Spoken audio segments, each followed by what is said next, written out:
Welcome to today's show. Tucson Luxe Living features exceptional products and services for the area's top consumers, bringing together high-end real estate, business, money, and lifestyle. I'm your host, Alicia Kramer, realtor and owner of Tucson Luxe Living Publications. Our guest today is Kristine Vowles. She's the owner of the Luxury Look. And I want to welcome you first and foremost, Kristine, and then I want you to share with us what is the Luxury Look. Thank you. Happy to be here today, by the way. The Luxury Look, it's a company I love to talk about. We specialize in interior design, but also we love to be the gap between luxury homes that are not selling, where we can come in and transform them in a couple of days, and then get the messaging redone, the marketing redone, and have all that match and mirror what the consumer, the buyer, is going to experience in the home, and then have the home relaunched. And then, like in 21 days, the home's typically sold. That's kind of our average. We do that globally. We also do Airbnbs. We do turnkey Airbnbs globally. So we're doing some unique projects with those. That's on the books right now. We work with home builders.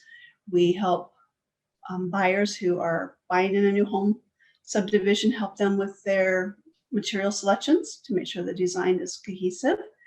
And we pretty much do just about anything as far as new construction to remodels. So is it safe to say that you are able to take a home and turn it into something absolutely fabulously beautiful?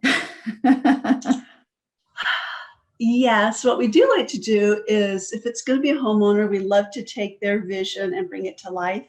There's so many times we as a homeowner have the ideas of what we want for our home, but we just don't quite know how to get it there. And we make the mistake, what I have been finding out is people tend to purchase more things or bring them into the home to try and acquire the look that they're going for. And at the same time, they're completely destroying the look because they're just adding and adding and adding. And when you continue to add layers to a space, it tends to get out of balance. It doesn't feel right. It just becomes too distracting. So what we like to do is go in there and say, determine what their style is. And you can typically figure that out by looking at the things that they've been buying.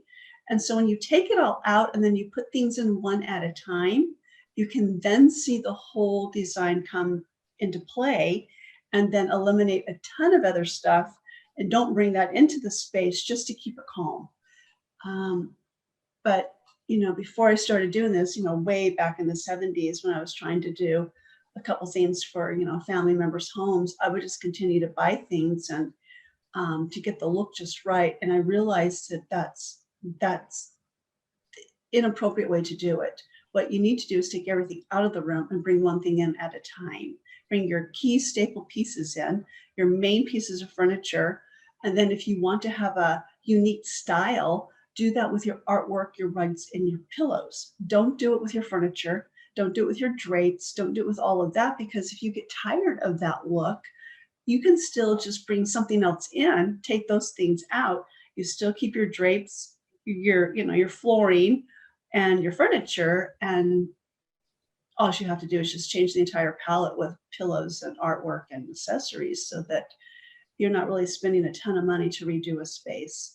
So, there's a right way of buying furniture and a wrong way of buying furniture. That's what I'm trying to say. Got it. And we usually do become experts at our craft by doing things the wrong way. Yes. Yeah. I did that, back in the 70s. Of course, that was before I went to school, and I didn't go to school until the 80s. And then I was just like, okay, so I was right in my thinking. I just didn't know that I was doing it appropriately by just adding to it. And then I analyze space completely different than most people. It's a gift that I'm very grateful to have, where like I say, I analyze space in layers. And physically, you can only handle 7 layers as a human being when you walk into a space. And a layer is going to be the flooring. So the floor is a layer, your windows is a layer, a door, the ceiling, the walls, any architectural features, and your lighting.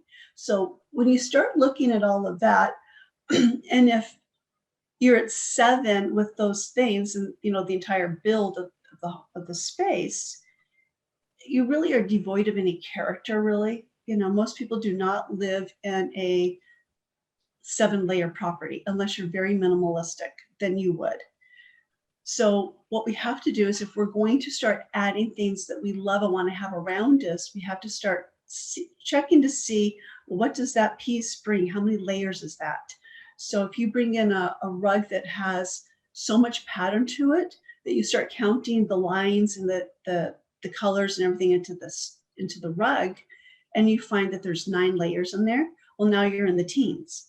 So if you're going to do that, then your sofa cannot have any pattern, and the pillows on your sofa shouldn't have any, because your rug is demanding all the attention for the space, and you don't want to compete with your lighting or your doors if you have architectural features there. And then you have to balance out the room with your rug, more than likely with your art, but your accessories have to be very calm. So there's a trick to it, and most people can't. I call it peeling the onion. I like to go in, it's like, okay, if I peel this layer off, if I take this skin off of the onion, what does that get me? It's like, okay, so how many layers do I have to peel off in order to get down to my blank canvas? And then let's create the look that they want by adding in the appropriate layers. And so that's how I can walk into a very cluttered space, and I don't see clutter. I can see way past all of that. And I'm like, I'll tell you what needs to come out. This has to come out. We'll put these out of the space, smooth them out. Now let's work with this. So once you get that in place, and you're like, okay, now we can determine if we need to bring anything in or take anything out. And so it's interesting to see their faces when you're transforming it in front of them. And they're like, this is the look we were always going for. I love that. When they say that, I'm like, no, stop, this is it. That's what we wanted. I'm like, okay, awesome. Now let's take all of this and repurpose this in other rooms. It's like, we don't have to get rid of it. Let's just repurpose other rooms using this stuff here. So it just becomes fun to see the transformation. And half the time it's just my fee to come in to do that. And I'm not really charging them anything else. Sometimes they have everything they need. They might just have too much of it. You had mentioned that you work globally.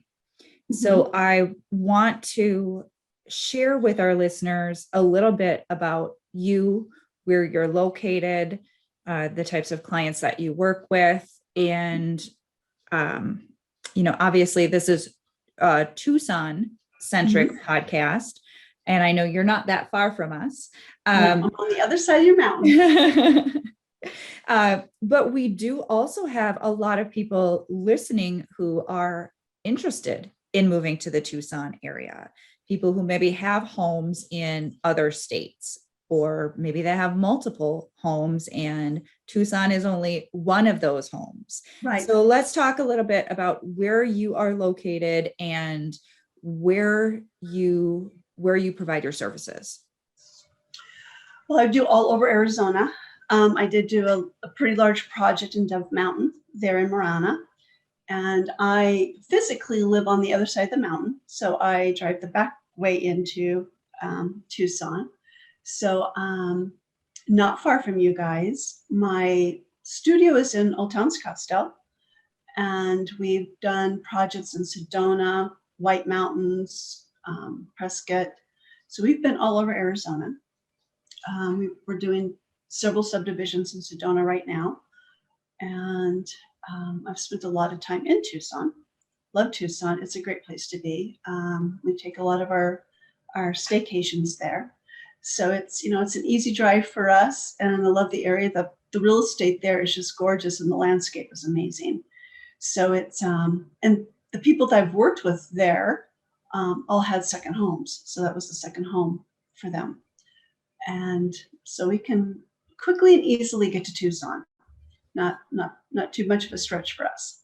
And you had mentioned that in some instances, you come into a space that just needs a facelift, right? They already have all of this stuff. But you also work with people who have brand new homes or maybe want to completely wipe the slate clean and start from scratch. Right. We did a home in Sedona. The home, I call it a bad 80s look. It was the burgundy tile with the gold swan brass fixtures. And, I mean, it's just a look that it endears you.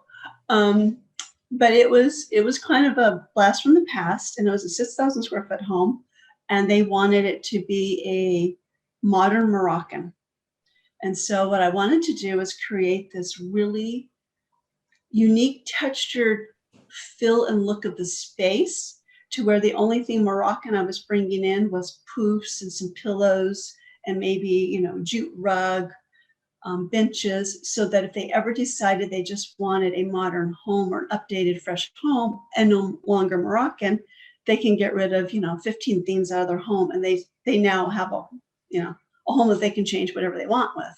So I went there and studied the whole area, looked out all the windows. I mean, we spent a lot of time just analyzing the space, because I wanted to marry the outdoors with the indoors, because the views were just gorgeous.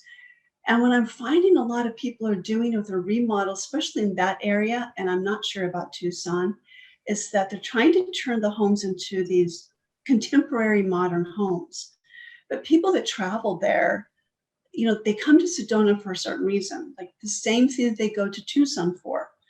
They're going to Tucson for a certain reason, and Tucson has a unique offering. So when you then come in and you're trying to create a space that people are, this was going to be an Airbnb, that when people are coming to stay there, they're coming from their contemporary homes in California, Oregon, or New York. They're not coming to Tucson to walk into a white, sterile house with gray furnishings.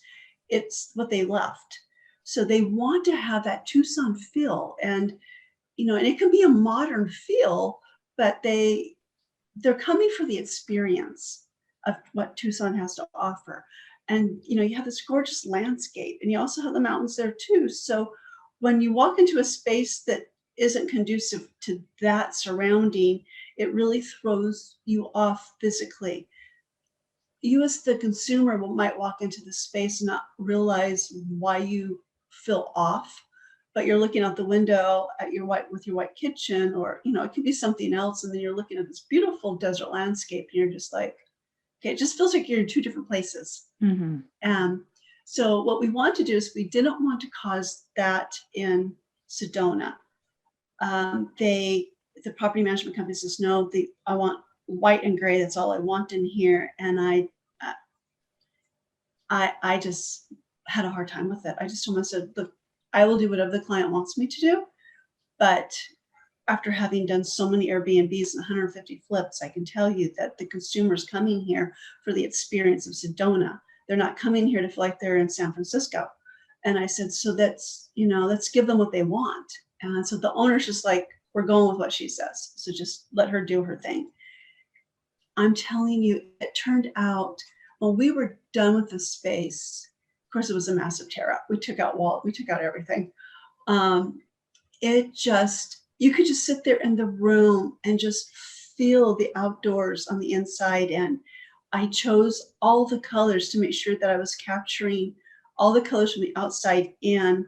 And then in that particular space, I used a little copper to really warm it up. And it just turned out to be just a gorgeous property. And the owner is just so much in love that they actually spend half the time there now. Like they're like, this might be an Airbnb, but we're going to spend half of our life here.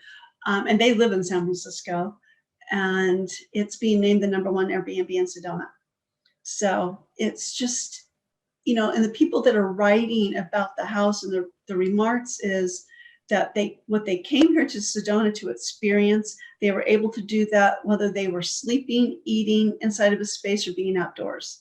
And I didn't want to do it in a way where it was like old Sedona, like the turquoise and the peach and all that kind of stuff, which there's nothing wrong with that. But I really was hoping to give them a really fresh look. And and the textures and the tile and the wood flooring, everything that we went with was just so organic. It just felt like you were in a cabin, but you weren't in a cabin. You know what I mean?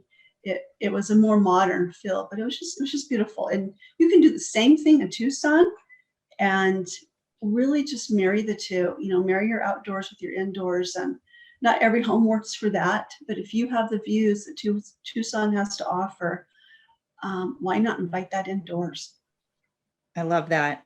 Absolutely love that. And we've, myself and my husband and our children, we've lived in a lot of different beach communities throughout the United States.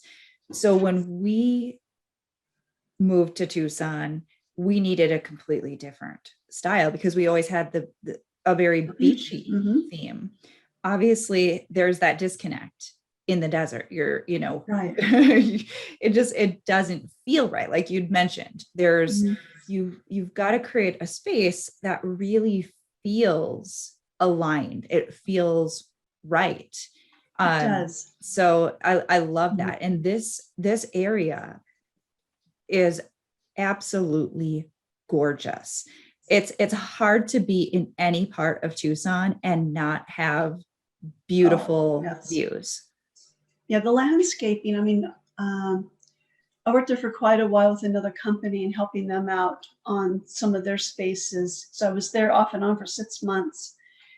And on my time off, instead of coming home, I'd stay there and then come home on weekends. I would just get in my car and just drive. And the landscape, I was just like, my gosh, it's just, you just can't find this anywhere else. It's really unique. I fell in love with all the beautiful landscapes. I mean, you're driving up and down these roads, and the sides of the streets just had just beautiful landscape. I mean, even on the roads, I was like, okay, it was well thought out. So I really, really like it. Yeah. So I want to talk for a little bit about some of the other things that you have going on, because you really are a dynamic powerhouse woman. And I think it's important for our listeners to not only understand what you're doing with the luxury look, but I mean, who is Kristine and what does she have going on? So can you talk to us a little bit about some of the other things that you also are doing? Oh, that's a loaded question. I am, I've launched a coaching program for interior designers and home stagers with my business coach. So we've got quite a few people enrolled in that we're looking to either launch a design firm, but not quite sure how to get there. And so it's so fun to help other creatives become excited about a business potential. So that's been kind of a passion project I've been working on. We have just launched our own line of rugs. So we have 200 rugs. They are cowhide and leather. And if you can think of cowhide and leather in contemporary styles, or 200 designs, it's from one spectrum to the other. So we're moving into our new studio this weekend, actually, so that we have space to showcase our rug collection. We created our own scent, our own company scent. The reason for that is when I'm working with clients and we talk about the six senses, whether it's, it's a lobby of a hotel, or it's your own living room, or it's your office space, we try to figure out what the end user's experience that you want them to have. How do you want to feel in your space? Or if you have clients coming to meet with you, how do you want them to feel when they enter your space? But the one thing I couldn't address with all the six senses was smell. So it's like, okay, well, I can't really adjust to that. So we create our own scent, and we named it Curation. And it's a very calming scent to where it doesn't remind you of anything particular. And that was by design. We were testing and doing all the different testing with all the different fragrances and ingredients that you could put into a scent. It was my whole team would be like, oh, this reminds me of this, and this reminds me of that. And I'm like, okay, then that can't be it. I don't want somebody to walk into a house in Tucson and say, that reminds me of the Aria Hotel in Las Vegas. not quite the feel we want. We don't want it to be related to something in particular. We just want it to be something that's just like, oh, this is just calming. This is just refreshing, crisp, and calm. And so that's why we went with that scent. What else? We are going to be doing hundreds of Airbnbs globally. We've got those on the books. I am the exclusive designer for a client who's an actor whose passion project is building domes. So I help him on his dome projects. We did a project just before COVID out of Maui. We did an auditorium. We've done homes from Africa to Haiti to Vanuatu. We've got a project on the books for Nicaragua. He flies out next week for New Mexico and Italy to start one. So it's really becoming, it's his passion project that I'm grateful that I get to help him bring to life. I get to take a dome and turn it into something that is just absolutely gorgeous without it looking like, oh, it's a dome. It's a test to see, how you can really turn a round dome into something that's actually, a very awesome experience. So I'm having fun putting on my creative side for that. So those are just some of the things that we're doing. We have quite a bit, but that's it for now, I guess, I'll talk about. Love it. Now, before we end, we have to make sure that you share your website, because somebody is going to say, I need this woman. How can they find you? My website is theluxurylook.com, and it's www.theluxurylook.com. My email is Kristine with a K, so it's Kristine at theluxurylook.com. Wonderful. And before we wrap up this episode, I always love to give my guests an opportunity to share any final thoughts that are coming up for you. Okay. Well, first of all, I'd love people to get social with me. I'm all over social media, so I'd love for them to follow us. I do have one thought. So if you're, when you can afford to own a higher end home or even a medium price home, and you can afford to bring a designer in to design it for your space, and then you decide to sell your home, that home is really specific to you. So when you're trying to sell your home and you need to broaden your horizons with a bigger buyer pool, to realize that the space was designed for you and it was intended for you only, so that when you get ready to sell it, you need to bring it back to a blank canvas so that more buyers and realtors can actually have a better chance of selling the home. And that's just an easy, what I call a redesign, where you're going in and you're just, depersonalizing it. Sometimes you have to bring a few things in just to fill the gap, but transforming the higher end homes to meet or entice new buyers to come take a look at it is something that I like people to pay attention to, that because the home is beautiful and good for you, and having the mindset that it'll be good for the next buyer may not be the case. Sometimes they can't relate to the style or the design of what's inside the house, and so they just eliminate your house altogether. And that's not good for anybody. So if you can remember that when you're getting ready to sell, that you take a look around and say, this really is a reflection of me. How many me's are ready to buy this house? And if you can, be okay with that, and then prepare your house for sale that meets, a larger buyer demographics, then you have a better opportunity and chance for you, Alicia, to sell the house. And then also when you're trying to find calm in your own space, just remember to start eliminating before bringing more in, and just seeing as you take one thing out, go back in and sit in the room and sit in every corner of the room and take a look. And if your eyes go to any specific thing, so if you have a pillow in the room and when you walk in, that's the first thing you see when you walk in, that pillow should not be in the space. that pillow is demanding all of your attention, and it throws the entire space out of balance. So you can start removing things on your own in your house as you walk through the space. And if you walk through your house and your eyes are directed towards a certain thing in your space, then those things are probably in the wrong location, or it's the wrong color, and it's demanding all your attention, and the rest of the room is suffering.